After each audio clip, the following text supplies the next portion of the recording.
ഉരുൾപൊട്ടലുണ്ടാക്കിയ ആഘാതത്തിൽ നിന്ന് ചൂരൽമല സ്വദേശി അനീഷ് ഇതുവരെ മുക്തനായിട്ടില്ല. അമ്മയെയും 3 മക്കളെയും ബന്ധുവിനെയുമാണ് ദുരന്തത്തിൽ അനീഷിന് നഷ്ടപ്പെട്ടത്. ദുരന്തഭൂമിയിൽ അവശേഷിക്കുന്ന ഒരു ജീപ്പിന്റെ ദൃശ്യമാണിത്. മുണ്ടക്കയിൽ നിന്ന് സ്കൂൾ വിദ്യാർത്ഥികളെയും ഇവിടെ എത്തുന്ന വിനോദസഞ്ചാരികളെയുമെല്ലാം ചുറ്റിക്കാണിക്കാനായി അനീഷ് കൊണ്ടു നടന്ന ജീപ്പ്. ആർത്തലച്ചെത്തിയ ഉരുളിൽ അനീഷും ഭാര്യയും പ്രാണരക്ഷാർത്ഥം ഇറങ്ങിയോടി. പക്ഷേ അന്ന് അനീഷ് നഷ്ടപ്പെട്ടത് തന്റെ 3 പിഞ്ചോമനകളെയാണ്.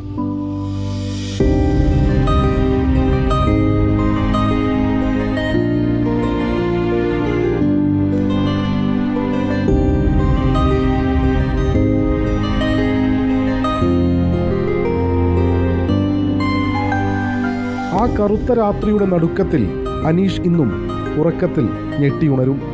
മക്കൾക്ക് പറഞ്ഞു കൊടുക്കുന്ന കഥകളും സ്വപ്നങ്ങളും ഇനി ഓർമ്മകൾ മാത്രമാണ്. ഭാര്യ സയന, അനീഷിന്റെ അമ്മ രാജമ്മ, 3 പിഞ്ചുമക്കൾ എന്നിവരായിരുന്നു ആ കൊച്ചു വീട്ടിൽ താമസിച്ചിരുന്നത്. അനീഷിന്റെ ബന്ധുവായ കാളിദാസും വിരുന്നിനെത്തിയത് ഉരുൾപൊട്ടലുണ്ടായതിന്റെ തലേ ദിവസമാണ്. ഉറക്കത്തിനിടയിൽ എപ്പോഴോ ഞെട്ടിയുണർന്നപ്പോൾ എന്താണ് സംഭവിക്കുന്നതെന്ന് അനീഷിന് മനസ്സിലായില്ല. അന്നത്തെ രാത്രി ഓർത്തെടുക്കുമ്പോൾ ഇപ്പോഴും അനീഷിന്റെ വാക്കുകൾ ഇടറും. എൻ്റെ ഓർമ്മയിൽ ഒരു ഉറക്കം കഴിഞ്ഞ സമയത്ത് എൻ്റെ മോന് ഇതേപോലെ അസ്വസ്ഥത കൊണ്ട് അവന് കരച്ചിൽ തുടങ്ങി. അപ്പോൾ അവൻ അമ്മേൻ്റെ അടുത്ത് നിന്ന് എൻ്റെ അടുത്തേക്ക് മാറ്റി കിടത്തി. അവൻ അച്ഛൻ്റെ അടുത്ത് കിടക്കണം എന്ന് പറഞ്ഞിട്ട് എൻ്റെ അടുത്തേക്ക് വന്ന് കിടന്നു. പിന്നെ ഏകദേശം ഒരു 3.5 വയസ്സ് ഉണ്ടാവുള്ളൂ പ്രായം. കുട്ടികളെ ബുക്ക് ഉണ്ടായിരുന്നു. അപ്പോൾ അതൊക്കെ വെച്ച് ഇങ്ങനെ വീശി കൊടുത്ത് തലയൊക്കെ തണുപ്പിച്ച് കിടന്ന് ആ പെണ്ണുങ്ങൾ പറഞ്ഞ് എന്തോ ഒരു സൗണ്ട് കേൾക്കുന്നുണ്ട് എന്ന് പറഞ്ഞു. ഞാൻ പറഞ്ഞു ആദ്യം ചിലപ്പോൾ പുഴയിൽ കൂടെ കല്ലുണ്ട് വരുന്നേ, പുഴയിൽ കൂടെ പോയിക്കോളൂ, നീ കിടന്നോന്ന് പറഞ്ഞിട്ട് ആ കിടന്ന ആ ഒരു സെക്കൻഡ് പുതപ്പിട്ട് മേത്ത് ഇട്ടിട്ടേ ഉള്ളൂ. ആ പുതപ്പ് ഒന്ന് മേത്ത് വീഴുന്നതിന് മുമ്പ് ഞങ്ങൾ വെള്ളത്തിനടിയിലായിപ്പോയി. പിന്നെ ഒരു 10-25 സെക്കൻഡ് വെള്ളത്തിനടിയിൽ ഞങ്ങളെ ഉയർത്താതെ ഈ മണ്ണും ചളിയും ഇതിൻ്റെ അടിയിലിട്ട് കറക്കുകയായിരുന്നു. അതിൽ എന്നെ ഈ വീടിൻ്റെ കല്ലാണോ ഈ മരക്കഷ്ണങ്ങളൊക്കെ വന്നിട്ട് എൻ്റെ മേത്തും ഈ തലയിൽ കല്ലൊക്കെ വന്ന് അടിച്ച് ഒരു കുറഞ്ഞൊരു സെക്കൻഡ് കൊണ്ട് പിന്നൊരു മൂലയിൽ കൊണ്ടുപോയി ഞങ്ങളെ ഇട്ടു.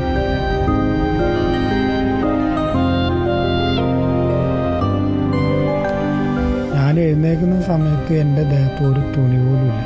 അങ്ങനെ എനിക്ക് എൻ്റെ കണ്ണിലൊക്കെ മണൽ നിറഞ്ഞ് ചളി കൊണ്ട് തലയൊക്കെ ഫുള്ള് മൂടി കിടന്നു. തലയൊന്നും പൊക്കാൻ പറ്റില്ല. നമ്മൾ തലയിൽ എന്തോ ഒരു വലിയ വെയിറ്റ് വെച്ച മാതിരിക്കത്തൊരു വേദന, കനം.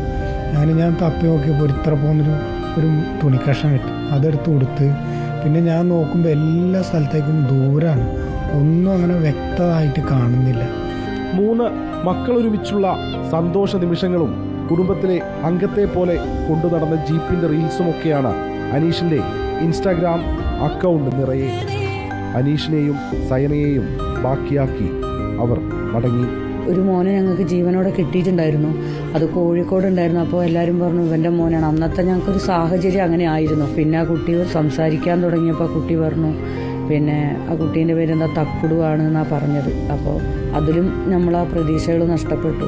ഇനിയിപ്പോൾ അവൻ്റെ ആകെയുള്ള ഒരു ജീവിതമാർഗം അവൻ്റെ വണ്ടിയാണ്. ആ വണ്ടിയും നഷ്ടപ്പെട്ടു. വീട് മൊത്തം തകർന്നു. ഒന്നുമില്ല.